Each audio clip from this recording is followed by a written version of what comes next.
Hi and welcome back to my channel. I'm standing in front of you with a smile on my face today because I've just made myself smile. I was just getting changed after group and put on a pair of size 8 shorts. Don't know if you can see, short shorts for me. And this t-shirt which I bought in the sale in Zara about probably 6 weeks ago. And the t-shirt feels massive and it's a size small, and you can see if I want to go camping and I haven't got a tent, I can use this t-shirt. I think it feels huge, it feels massive and oversized. But the reason it makes me smile is because I remember on my weight loss journey on the way down, when I started Slimming World at about 13 stone 8, going into Zara with a friend and never having shopped in there before, thinking I can buy anything in Zara now, I'm 13.5 stone. I couldn't. Their extra large wasn't fitting me. This is small, and it was a bargain at $5.99, and it's handy because it's big and oversized and it's comfortable. But it's really made me smile today because I feel like I'm getting back into the right body after my weight gain, and I just feel so much better about myself this morning. I know it's all about numbers and size, and clothes size vary from shop to shop, but I mean, who wouldn't want to be standing in a pair of size 8 shorts and a small t-shirt, if we're honest? It might not be where your goal is, but it was where my goal definitely is, I should say, shouldn't I? I feel like I am the Jane I want to be again. And having gained that extra sort of 10, 11 pounds made me feel huge. And I know some people might say, you know, you only went back up to 9 stone 13.5, and for a lot of people that would be below where they're aiming to be. But I can only talk about weight loss and weight management as it relates to me. And again, today I feel on top of the world. I feel like $1 million in a really cheap outfit, because I think the shorts were about £6 from Sainsbury's, the top was $5.99 from Zara. You know, you don't have to spend a fortune on clothes to feel good. Right. The title of the video this week is going to be The Devil Finds Food for Idle Hands. Now I know the saying is strictly the devil finds work for idle hands, but something I've been really looking at over the last couple of weeks is forecasting forward and thinking about autumn coming, the darker nights, the winter nights, and thinking, what am I going to do to keep myself occupied, to stop my mind wandering towards the pantry, wandering towards the fridge and the cupboards, and using food as a hobby or using food as an entertainment or a pastime, which is what I've done for donkey's years. In the summer, it's much easier. You know, I feel less inclined to eat for boredom in the summer because we get out and we do more. The evenings can seem so long once the dark nights roll in. Something that Joe has done over the last week or so is decided to learn piano. He just said, I really want to learn to play piano. So what better thing to do than to just crack on and do it? Don't talk about it, don't procrastinate, just do it. So he found himself a website called Pianote, and he subscribed for a year to piano lessons. Now, Joe is actually vlogging his journey of learning the piano. So if anybody's interested and wants to have a look, you'll find him on all lowercase Joe604 iPad on YouTube. iPod. iPod? Yeah. Oh, I've been telling everybody iPad. No, it's iPod. iPod. So Joe. I made it when I was like 10. Oh, right. So it's been your channel since you were 10. Yeah, I've had it for a long time. So on Joe60604 numbers, iPod. He put up his first video last week, the end of week 1, and what he'd learned in his first week. He's had a little bit of support. So if you want to share love, please go and give his channel a watch. There's also a song on there that he composed on the day of the 50th anniversary of the Apollo landing. And he actually composed that piece of music on that day and uploaded it, so that's on there too. So as I say, if you want to share a bit of love, please go and give him a watch and a like to encourage him. And I have to say, I'm really enjoying his piano practice. So, yeah. Well, I was thinking about, I need to find something to do to fill those spare hours. And actually found a channel on YouTube which is yoga for the senior citizen, which I think I qualify. I'm not quite a pensioner, but I qualify. I'll be 63 in a fortnight. So I'm going to spend some time doing some basic yoga. I used to do yoga, I used to do Pilates a long time ago, and I love them both. But going to a class as a blind person is quite difficult, because when they're showing you what to do, of course you can't see it. And unless you've got a teacher that is really hot on that and can talk you through things, you do miss out quite a lot. So that's going to be my thing in the evenings, to fill in some of those hours. For me, I need a project, I need an activity, because I get so easily bored. And when I'm bored, the first thing my mind goes to is eating. Not food, it's the act of eating for something to do. You know, this hand to mouth movement, the chewing, the whatever. And I don't want to go backwards again. I don't want to go backwards. I don't want to put weight back on. I don't want to be up and way out of target. And if I'm not proactive, it'll happen. I was talking to a chap in group this morning who's was a Target member and has gained back 3 stone. He still looks amazing. You wouldn't guess he'd gained back 3 stone, but it's written there in his book, and he's actually proactively taking it off again, which is why we need to keep going back to group. I sat in on the new members talk this morning, not because I don't know the plan inside out, but because it never does any harm to hear it again. So that was good. Sat in with another lady who I regularly sit with at group and a new member, and we got a lot out of it. So I'd suggest to anybody, if you're feeling like you're drifting a bit, you want a reminder, or you just want a bit of motivation, you've always got the opportunity of sitting in on that new members talk. I've been there nearly 4.5 years, you know. It's not losing face to sit back and say, give me a bit more motivation, give me a few new ideas. And also it reminded me what else is in the pack on my CDs, except, you know, you've got your food optimising book, but there's other really useful stuff in there. So it was a good morning at group. And Naomi was sharing with us some of the new foods that are coming to Iceland on the Slimming World range. Not necessarily for me, but one of them is going to be a fish cake, which is minted peas in the centre.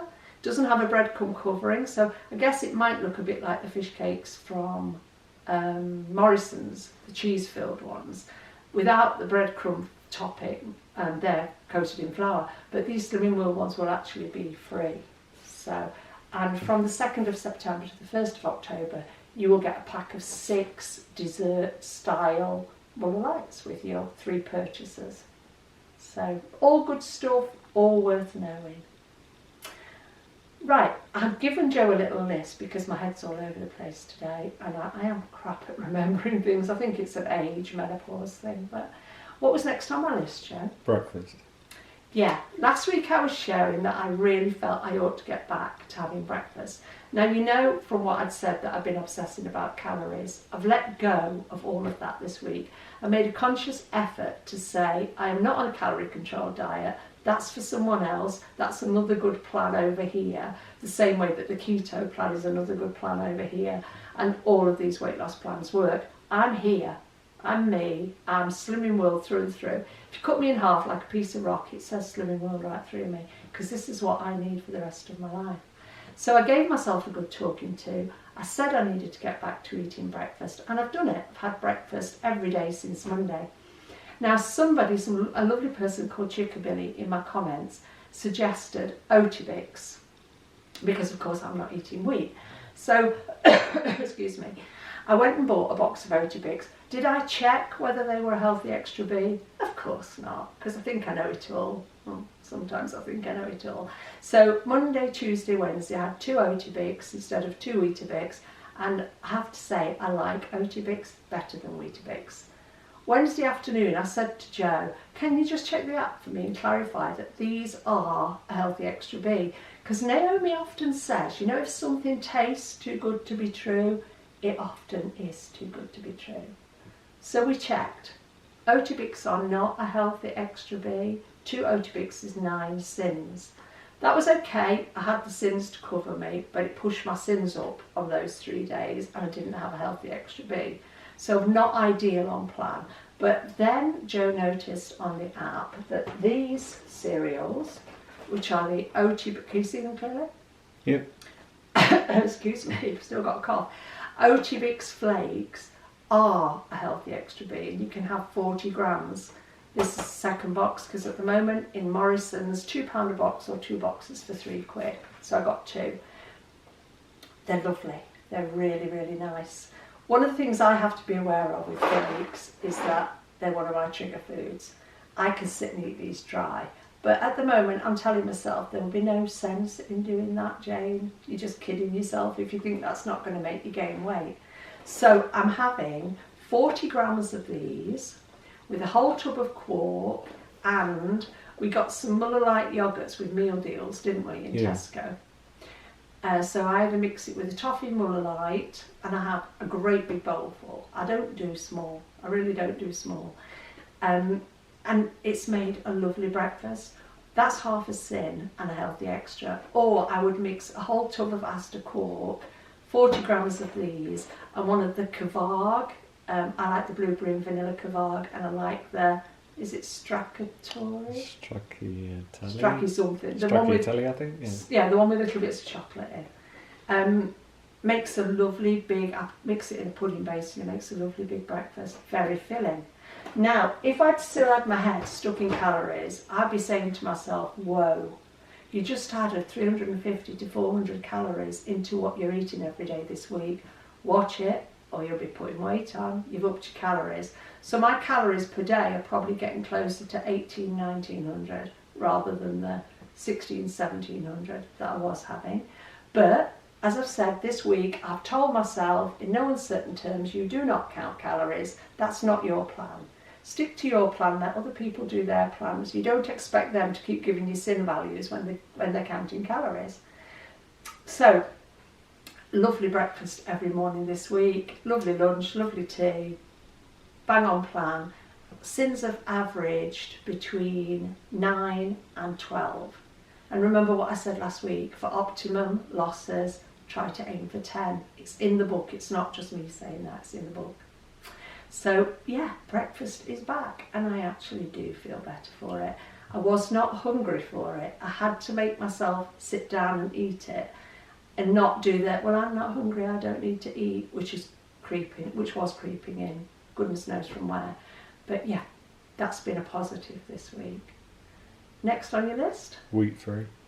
Yep, this is my 7th week, get my right teeth in. This is my 7th week, wheat free, and I am feeling better for it. I mean, I never measure myself. I never measure myself on any part of my journey, because it would mean me having to get somebody else to read the tape measure and stuff like that, not being able to see. So I've never bothered. But I can honestly say that the waist is reducing, size 8, and plenty of room. And this bit of me here, which I call my menopod, don't I? It is going down. It's slow, but it wasn't going to happen overnight. My shape is changing. Is it Harry Potter who has shape changes? It's one of those type things. A boggart. Sorry? A boggart. A boggart? Yeah. What's a boggart? A shape change? You, obviously. I'm a boggart. You're a boggart. Yeah. Right, okay. I can cope with that. But my shape is changing, and I feel so much, I don't know if the right word is flexible or fluid. Before, if I wanted to touch my toes, like, oh, got things behind me, but like, my belly got in the way. It's not anymore. It's really not. And when I'm sitting down, I'm conscious there's less of me here. And when I'm fastening my jeans, there's no muffin top at all. And this bit of me is definitely softening and changing. Now, I'm putting that down to being wheat free. Is it? I don't know. It just feels good, so I'm going to stick with it. Next heading? Handbags. Oh, handbags. Now, a couple of weeks ago, I said on my video, I was talking about being a minimalist. I was a minimalist with the top shelf in my wardrobe full of handbags. I like a good handbag. It has to be good leather and stuff like that. Some of them have been a bit ridiculously expensive over the years. I know a handbag's a handbag, but if you're anything like me, ladies, a handbag has got to have pockets in the right places. It's got to sit on your shoulder properly. It's just got to feel like it. You know, from when you go into the shop to buy it, you pick up all these, I mean, I love John Lewis's handbags. You go in there, pick up all these handbags, and you can tell the minute you've got it in your hands, the way it unzips, the way it sits on your shoulder, where the pockets are, you can tell if it's your handbag or not. And that's why it's very, very rarely I have handbags for presents. I have got one really gorgeous one that a friend bought me for my birthday last year, but I know from the minute I pick up a purse or pick up a handbag whether that's meant to be for me. But I had this top shelf in my wardrobe that was just full of handbags of every colour. You know, duck egg blue, navy blue, browns, greys, blacks, whatever. So I decided, in a moment of sheer insanity, I only needed 3 handbags. So I could pick 3 and the rest had to go. So I picked 3 handbags, which includes my new backpack that I talked about last week, and a really lovely black handbag that my friend bought me for my birthday last year from Italy, and a really lovely big brown handbag. So the rest of my handbags I gave away to friends. And then the first thing I said to Joe the following morning was, I think I'd like a nice blue handbag. He laughs at me. We did look, but we didn't find what I'm looking for. I know what I want. I want a really soft leather bag in multiple shades of blue. Nobody seems to make one, but somebody will eventually. It's not an urgency, but I am never going to go over 4 handbags. So I've got black, brown, and I will get a nice blue one, probably navy with a bit of electric blue or turquoise or something on it, because I wear a lot of blue. But the navy blue handbag that I had, it just wasn't me. The straps on it were it was made for a taller person, because I put the strap over my shoulder and the handbag was down here somewhere and you couldn't shorten it.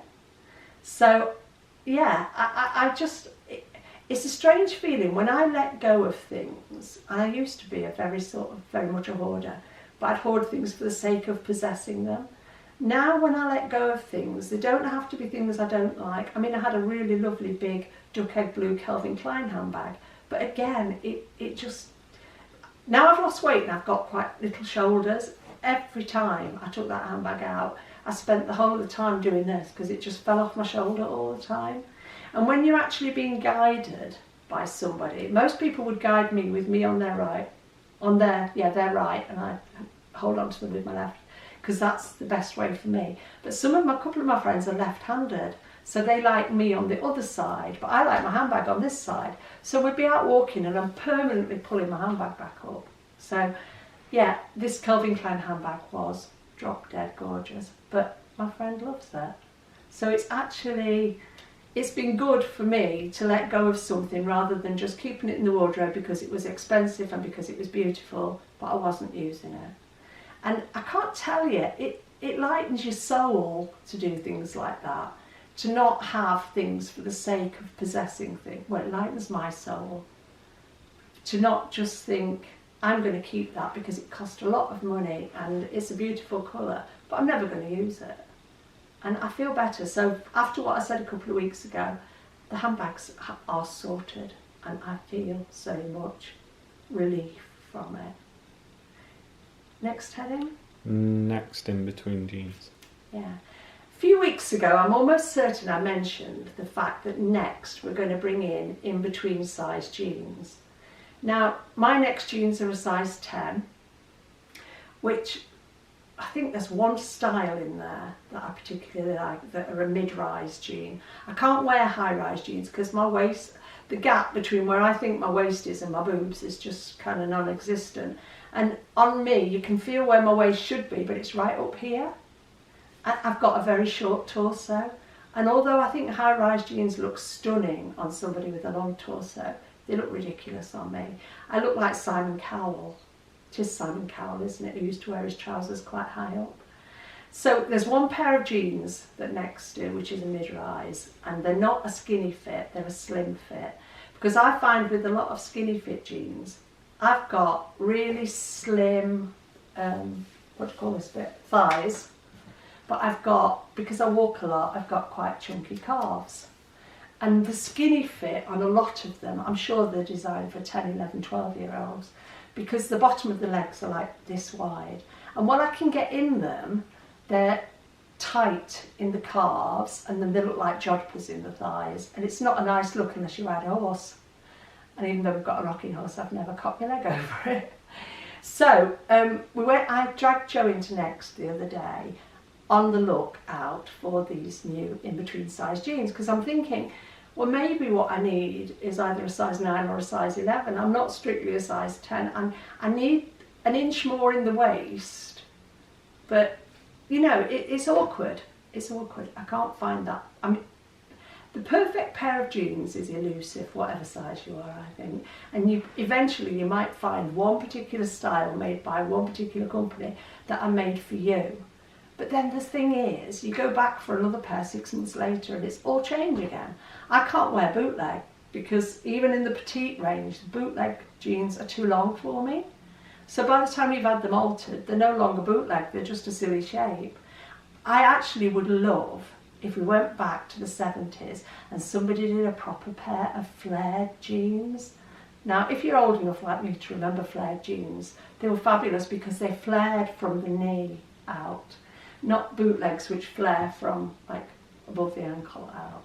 So we went into Next and we found a really nice young man and we asked him about the press release we'd seen a while ago with regard to these. It was a woman. Was it a woman? Yeah. Oh my God. It was a girl about my age. I think I said, thank you, son. Oh, anyway, well, sounded like a young man to me. Oh, God forgive me. But anyway, asked about these in-between size jeans and when are you going to be doing them because they're not in the shop. Oh, we've been doing them for a while, but you can only get them online. And my answer to that was, what use is that? I mean, who can... Maybe you can, but I'm asking who with regard to me. I can't. I can't walk into a shop and just pick up a pair of jeans off the rail and say, they're a size 10, they'll fit me. Because in some jeans I'm a size 8 and in some I'm a size 12. It depends where I buy them. And they vary so much, you know, even if you go into a shop and you find a pair of jeans and they fit, and you think, well, I'm here, I'm going to buy 2 or 3 pairs because they won't have them again in 6 months. You still need to try on the second and third pair because the way clothes are manufactured today, you can find one pair that fits, the next pair will be too big and the third pair will be too small. So who, maybe you do, can you buy jeans online without trying them on? I mean, is it me? Am I just odd? But I said to her, well, wouldn't it help if you actually had them in store so people could try them on? Joe made a very valid point when he said, if they had all the in-between sizes as well, where the hell would they put them? Next is already so packed full of clothes you can't move. But I do think it would be a good idea, or at least even if they had a notice up that said, we do, in the changing rooms, we do an in-between sizing these jeans. Or if they just brought it in a couple of ranges. But I'm so disappointed in that because I know that when I go into Next, I can take 8 different pairs of jeans into the changing rooms with me. If I'm lucky, I can get 1 pair. Usually none of them fit properly. So I'm not going to go online and order 8 pairs of jeans at 30, 35 quid, knowing that I'm going to have to probably send all 8 pairs back because that just ticks me off. So yeah, I think we should all write to Next and ask them to put them in store where we can try them on. I was really disappointed in that because I went out shopping on, it was Thursday, wasn't it? Yeah. In a, I'm going to treat myself mode. If I can find some of these in-between jeans that fit me well, I'm going to buy myself 2 or 3 pairs, set myself up for the autumn winter. But yeah, really disappointed. And that was a big Next. It wasn't one of the small ones. So obviously it's the same right across their stores. Yeah. Results. Yeah, and we're getting close to 25 minutes. Okay, went to group. Group was not quiet, but probably only 2/3 of the size it usually is, but it was a good group. Lots of really good shares in image therapy, new members, and just a good place to be. Lots of ex-Target members coming back who want to get back into Target, which is really encouraging, because it's so easy to go out of Target. You know, once you're here, it's not the easiest place to stay. So last week I was 9 stone 4, pound out the top of my target. I've done everything I said I'd do this week. I've had 2 A's, 1 B, between, was it 9 and 12 sins, so average about 11 sins. I've eaten more because I've put in that 350, 400 calorie breakfast. And if I'm honest, when I went to group this morning, I expected to gain because I thought, how can you up what you're eating and lose weight. Well, I upped what I was eating, but it was all within plan. And I got on the scales and lost 1.5 pounds. So yay, hey, I am back in target. And by God, has that felt like quite hard work. Allowing myself to go like 10.5 pounds over target, was that, yeah, no, well 11.5 pounds heavier than I am today, was so easy. To gain that weight was simplicity itself. To get it off has been bloody hard work. Not hard work as in I've been depriving myself and I felt like I was on a diet, but I've had to make myself consistently stick to plan and have faith in the plan. And I have got faith in this plan. I haven't always got faith in myself, but as long as I stick to that plan, I've got faith in this plan. And the day I lose that is the day I will take a nosedive. So yeah, I am back in target. So I'm happy bunny. Definitely happy bunny. I feel $1 million. My cold has nearly gone. It's lingering a bit, but feeling quite well apart from that. Had 2 walks this week, but not particularly long ones because Joe's had a really busy week. But yeah, back on track, back in plan, back to feeling great. What more could I ask for? And it's a nice day. So thank you for being there. Thank you for listening to me waffle on. And thanks to everybody for your comments.